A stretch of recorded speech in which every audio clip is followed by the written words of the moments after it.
ಹೊನ್ನಾವರ ತಾಲೂಕಿನ ಹಳದಿಪುರ ಸಾಲಿಕೇರಿ ಸಮೀಪ ರಾಷ್ಟ್ರೀಯ ಹೆದ್ದಾರಿ 66ರಲ್ಲಿ ಸರಕು ತುಂಬಿದ ಲಾರಿಯೊಂದು ಪಲ್ಟಿಯಾದ ಘಟನೆ ನಡೆದಿದೆ.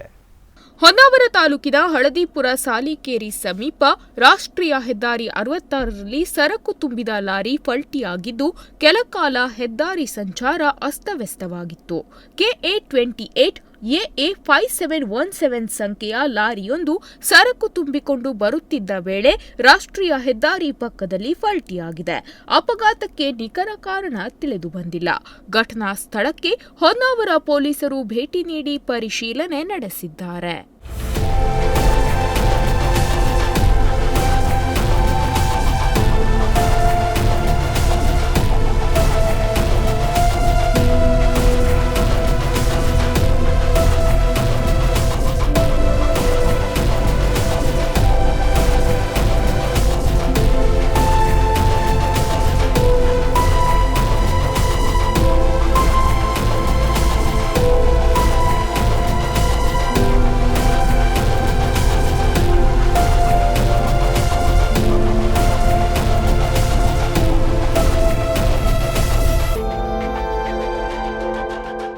ರಸ್ತೆಯಲ್ಲೇ ಲಾರಿ ಪಲ್ಟಿಯಾಗಿದ್ದರಿಂದ ಕೆಲಕಾಲ ವಾಹನ ಸಂಚಾರಕ್ಕೆ ತೊಂದರೆ ಉಂಟಾಯಿತು. ಬಳಿಕ ಲಾರಿಯನ್ನು ಕ್ರೇನ್ ಮೂಲಕ ಮೇಲೆತ್ತಿ ಸುಗಮ ಸಂಚಾರಕ್ಕೆ ಅನುವು ಮಾಡಿಕೊಡಲಾಯಿತು. ಈ ಕುರಿತು ಹೊನ್ನಾವರ ಪೊಲೀಸ್ ಠಾಣೆಯಲ್ಲಿ ದೂರು ದಾಖಲಾಗಿದೆ.